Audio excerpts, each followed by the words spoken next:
اچھا، جب ہم اسلامی ملکوں کی بات کرتے ہیں تو اسلامی ملکوں کی ایک تنظیم ہے OIC، اور OIC کی جانب سے ہر سال تمام مسلم ممالک میں 15 رمضان المبارک کو یتیموں کے دن کے طور پر منایا جاتا ہے، اور اس دن کو منانے کا مقصد یہ ہوتا ہے کہ اسلام میں یتیموں کے حقوق کو اجاگر کیا جائے، اور اسلام میں یتیموں کے لیے احکامات کیا دیے گئے ہیں یہ ہم سب کے لیے جاننا بڑا ضروری ہے۔ قرآن پاک میں یتیموں کی سرپرستی اور ان کے مال کی حفاظت کے لیے کیا ہدایات دی گئی ہیں، یتیموں کے لیے حقوق کیا ہیں اور کیسے ان کی کفالت کی جا سکتی ہے، اس پر ہم بات کریں گے۔ مذہبی اسکالر ڈاکٹر خالد ظہیر صاحب ہمارے ساتھ موجود ہیں۔ السلام علیکم خالد ظہیر صاحب۔ وعلیکم السلام جناب۔ خالد صاحب، آج کا دن جو ہے وہ OIC کی جانب سے کہا جاتا ہے کہ یتیموں کے دن کے حوالے سے منائیں، تو اسلام جو ہے وہ کیا کہتا ہے یتیموں کے حقوق کے حوالے سے؟ اور یہ جو حقوق ہے، ایک تو ہم دیکھتے ہیں کہ حضور اکرم صلی اللہ علیہ وآلہ وسلم خود بھی یتیم تھے، اور ان کی انسیت یتیماں کے ساتھ جو ہے وہ بھی بہت زیادہ تھی، تو ہمیں کس طریقے سے اسلام نے راغب کیا ہے کہ ہم یتیموں سے محبت اور ان کی کفالت کریں؟ ایسا محسوس ہوتا ہے قرآن مجید کو پڑھ کے کہ اللہ تعالیٰ نے یتیموں کا تذکرہ ایسے کیا ہے کہ لوگ ان کو اپنے خاندان کا باقاعدہ حصہ سمجھیں۔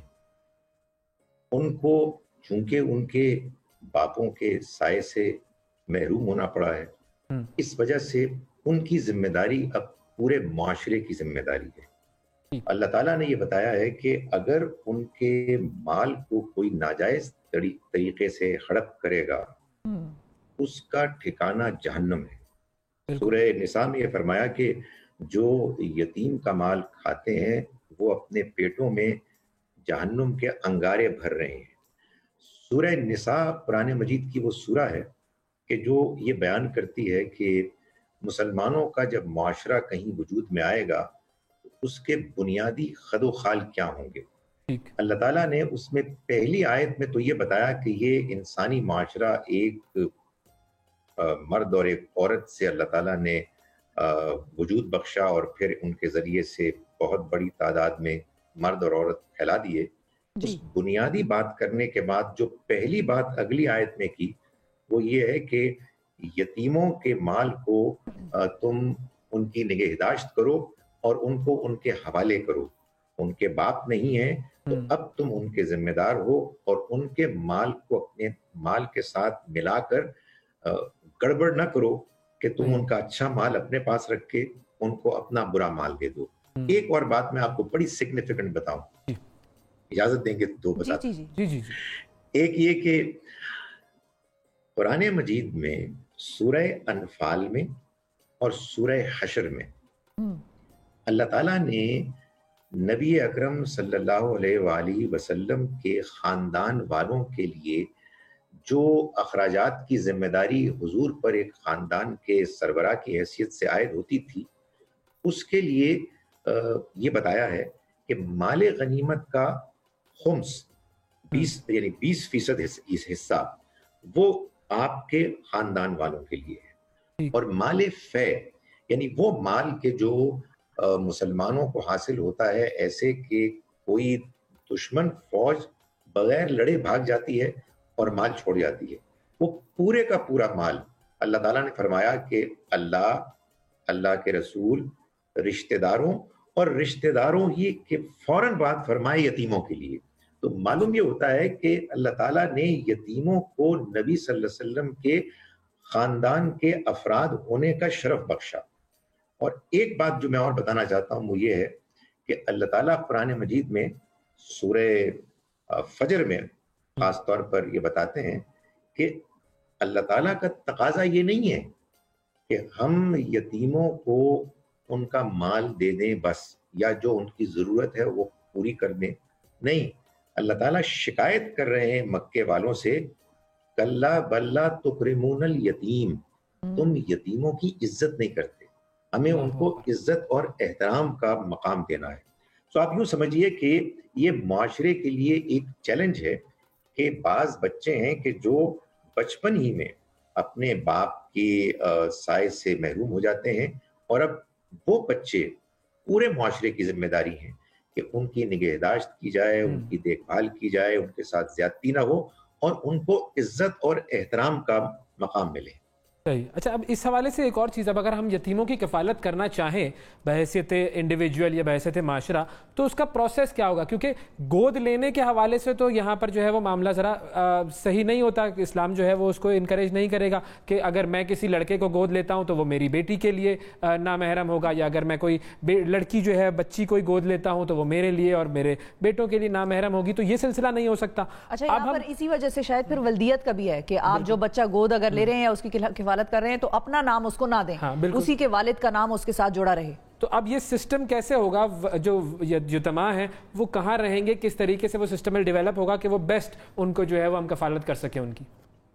دیکھیے, کچھ چیزیں ہوتی ہیں کہ جن کو کہا جا سکتا ہے فیمس مس انڈرسٹینڈنگس. یہ آپ نے بھی جو بات بیان کی یہ بھی ایک مشہور غلط فہمی ہے.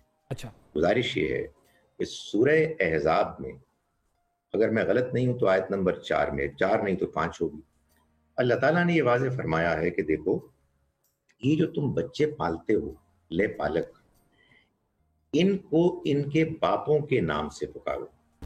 اگر تم ان کے باپ کا نام نہیں جانتے تو پھر یہ تمہارے بھائی ہیں, اخوانکم, تمہارے بھائی ہیں, اور موالیکم, وہ ان کے قبیلوں میں ایک موالی کا, ولی کا ایک رشتہ ہوا کرتا تھا. کہنے کا مقصد یہ ہے کہ کیوں نہیں پال سکتے.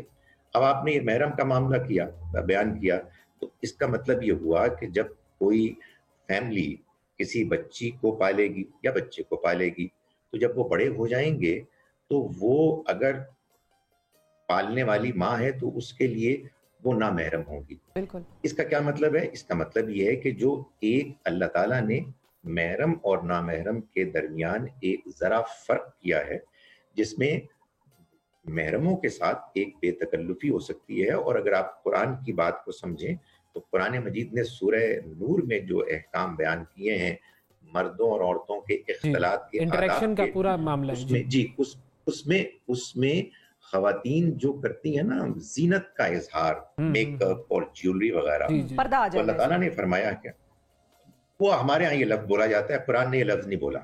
قرآن مجید نے تو مردوں اور عورتوں کے درمیان اختلاط کا کے جو آداب ہیں وہ بتائے ہیں, اور وہ یہ بتائے ہیں کہ دونوں اپنی نگاہوں کی حفاظت کریں گے, اس کو پاک رکھیں گے, اپنی شرم گاہوں کی حفاظت کریں گے, لباس ایک اچھا لباس پہنیں گے, کوڈ آف کنڈکٹ دے دیا. اچھا, اب چونکہ ہمارے پاس وقت کم ہے تو میں چاہ رہا تھا کہ وہ یتیموں والا معاملہ ذرا آپ کلیئر کر دیں. جی, تو میں گزارش کر رہا ہوں کہ اس میں ایک ہی فرق ہے کہ اگر وہ محرم رشتہ دار ہیں تو ان کے سامنے خواتین زینت سے آراستہ ہونے کے باوجود ان کے سامنے اس زینت کا اظہار کر سکتی ہیں, ورنہ اگر وہ نامحرم ہیں تو انہیں چہرے, ہاتھ اور پیر کے علاوہ تمام وہ مقامات چھپانے ہوں گے کہ جو زینت سے آراستہ ہیں.